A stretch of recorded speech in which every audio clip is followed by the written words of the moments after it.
Peggy 18.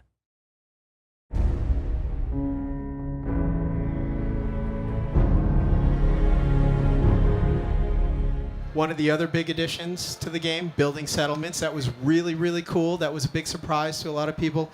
Let's take a little look at settlements in action. So we actually call this the workshop system. So this is building in your original neighborhood. We have a bunch of sites. And so, I think some of these videos, the fans who are in as well need to pause and look what's on the screen, but you rip apart the world and then you can build what you want.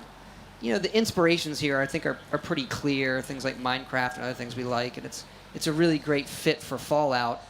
We wanted to get in is there a way that within the game we can take this modding idea or tools we've had in the past and do something in game that the players can make their own without having to leave the game and do it in the creation kit or things like that. And it does fit into part of the fiction of part of the game, but it is optional. I love this. I got to name drop Ryan Sears. He's one of our artists, built that. It's really great. He showed that to me. I was like, oh, I am putting that in a video. That's awesome. You also announced UGC, user-generated content in the game. Some people might have missed that. Can you talk to us a little bit about what we're doing with UGC and when it's going to be available? Yeah, so we're doing it on the PC similar to Skyrim. We'll have the creation kit that will come out not at launch, just like Skyrim. It'll come out early 2016, and then you'll have all the PC mods and all of that stuff. But then what's really exciting is we're finally bringing it to console.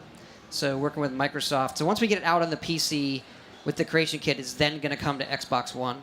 Okay. There's a lot of back-end stuff we need to do and work with them. And then once that's settled, our plan is to do that work with Sony and get them on board and have that follow up. But the timetable's kind of fuzzy right now. Are you excited? On that, so I don't want to promise a date on that part. But what'd you say? Am I excited? Are you excited to? Oh my God! Consoles? Yes. Yeah. I think the modding part of our games is just, it goes back to making your own adventures with D&D and those kind of things. Sure. And we've always pushed on it really hard. But if at the end of the day, the audience that can do that stuff or is even doing it is not as big as people think percentage-wise, and it's just been on PC. So the first way to make that a much larger percentage of the audience is to bring it to console where a lot of our players are. Another thing you're doing that offers, again, this great player freedom that you guys really love at Bethesda Game Studios, the advanced crafting, or the crafting system, which might be, as you said, the most advanced crafting system yet for a Fallout game, for a Bethesda Easily. game. Oh, yeah. Let's take a look at the crafting system in action.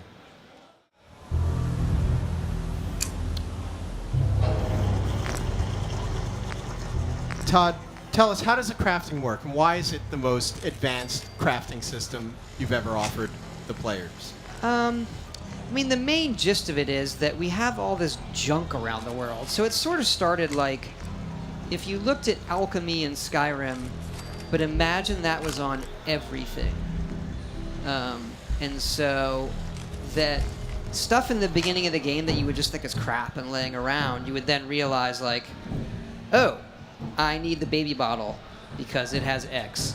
And so it was a look at having components, so having a set number of components in the world and then having lots and lots of items that were different mixes and matches of those components, and then you realize that adhesive is an important element for building a lot of things. Then you realize actually duct tape and glue tend to be more valuable than grenades, for real, in the game. And so just by we tend to work and want to systemize things for a big world. Right. And the fact that the stuff breaks down to components, we then have the ability to add, if we put this a water bottle and the chairs and this and a television, and then we figure out what components it would have, and we're able to balance that on a massive scale instead of if the crafting system required specific items to craft, if that makes sense. So it does, and in essence, what you've done is ensure that almost every, or at least what I think, ensure that almost everything has a purpose in the game. Yeah, absolutely. Is that correct? Yes, and not everything has components. That's the better way of saying it. Okay. Yeah. But you won't be collecting junk and then it remains junk. Right. You don't There have will always anything be that some just sort of has, like, value. my only existence is I am worth 2 caps. Right. We have nothing like that. So it So- also causes this very interesting economy in the game where traditionally you would pick everything up and then just sell it. Mhm. And now you pick it up and you say, well, I can make this out of this, or I can make this out of this, or maybe I do want to sell it. And so we usually, at this point of the project, we're trying to balance the economy and get rid of, all these money exploits. And it's at this point of the project, we have very few, because most of the people on the team playing the game are hoarding all the crap to build with instead of selling it.